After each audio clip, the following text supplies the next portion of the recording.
2017, when I was first looking to develop a training business to complement my existing property development business, which was founded in 2003, I analysed the process that we went through from finding the land to putting the keys in the customer's hands. And I developed a process of 9 stages, which is across 3 phases. So there's 3 phases and 9 stages, which incidentally I outline, should I say, in greater detail in this book, You, a Property Developer.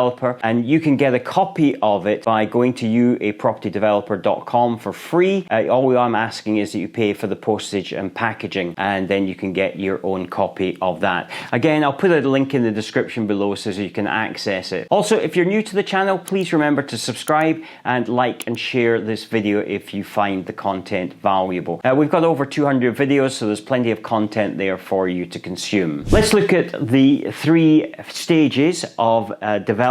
So we have find it, or should I say 3 phases even, plan it, and build it.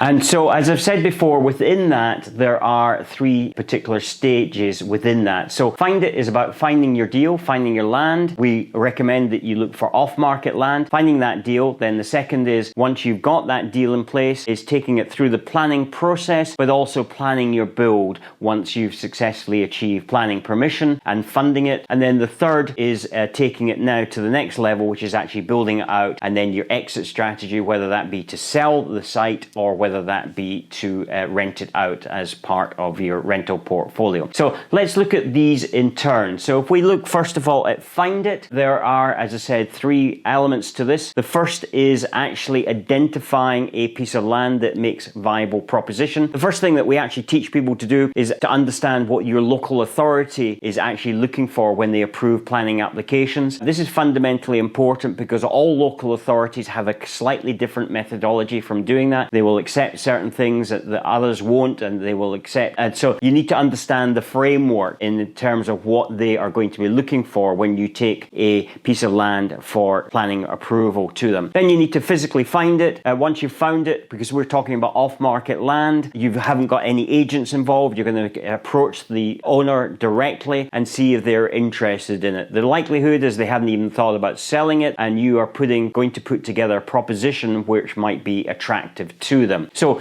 once you've established, should I say, that they are interested in selling it, then you move on to the next stage, which is what we call detail. And detail is about really making sure that we have a viable proposition. Up until this time, you haven't wasted your time trying to evaluate it because we don't know if the landowner is willing to sell it. So now we go into a detailed appraisal. We break this down into 3 areas. We do a desktop appraisal with the piece of kit that we use. That usually takes 20 to 30 minutes, so we can very quickly discard those that just don't make a viable proposition, or those that do. Then we can go on to further investigation, and we take that through 2 further phases before we're really going to start spending any money by bringing in outside consultants. If we've reached that stage and we have a viable proposition that will give us our build profit of 25% plus our additional land uplift value, which is usually going to take our overall percentage of gross development value into the region of about 32-33%. It can be more than that, but generally that's what we're aiming to do. Then we're going to create our document to then take to the final stage, which is we're going to go back to the landowner and we're going to start the negotiation process. With a successful outcome to the negotiations, we're then going to lock it down so as that they are legally tied into it while we gain planning, so that they can't actually walk away with the planning that we spent money achieving for them. So we legally lock this down. At this point, we don't really need to be spending any money or giving them any money. Sometimes we need to give them a small deposit, but generally we don't need to give them any money. And then finally, we're going to then move it to the next stage, which is then going to be part of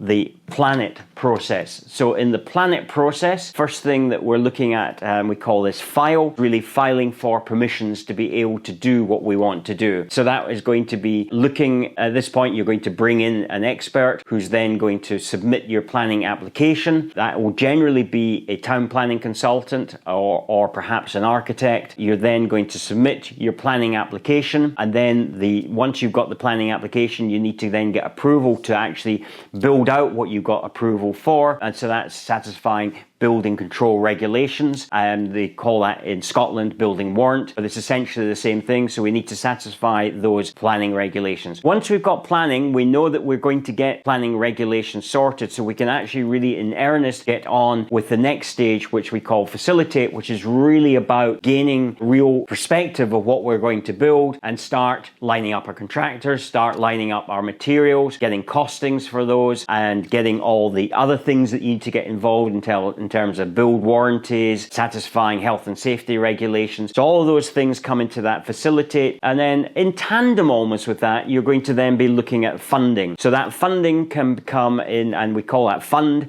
So that funding can come in from either your own resources, from commercial lenders, and or private investors. So you may have a combination of those. It may be a case of releasing equity from properties that you already own. It may be that you entirely finance it through an investor, and or you have an investor and commercial lender. So there's lots of different ways to do this. Money is not a problem when you have the right deal, and that's why it's fundamentally important that you follow this process, because once you've got the right deal, you will be able to find the money. A good deal is a good deal, and people will be willing to invest in that. So now, once you've got all those things in place, you've got your building control regulations satisfied, you're then able to start the build. And then we come into the final stage, which is build it. So the first thing you're going to be doing is stripping your site, getting it ready for the foundations. You're then going to be bringing in all the contractors to build your foundations, and then you've basically got out the ground. Then the second part is going to be frame, which is about creating the superstructure, whatever type of superstructure you've decided on, whether that be traditional blockwork construction, or whether it be timber frame construction, or one of the other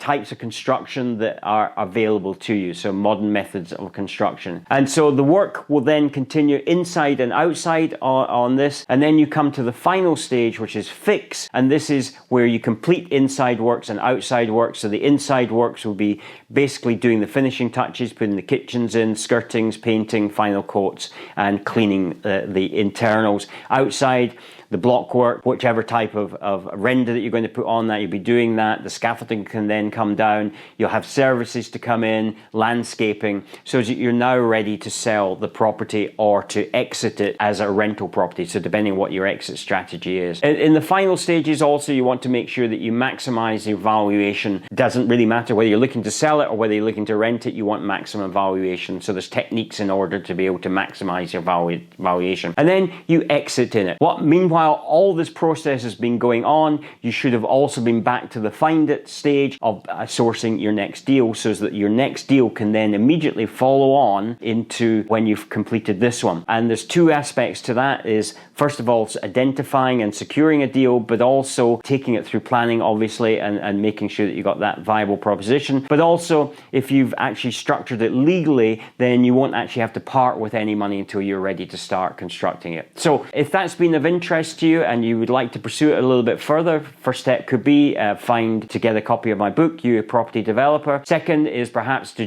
go to my website, builditandprosper.com, which gives you various options of how we can help you, give you the knowledge, but also support you in that process. So I hope you found that useful. If you're new to the channel, again, please remember to subscribe, and if you found this video valuable, then please like and share it. Until the next time, take care, and I look forward to speaking to you then. Bye-bye.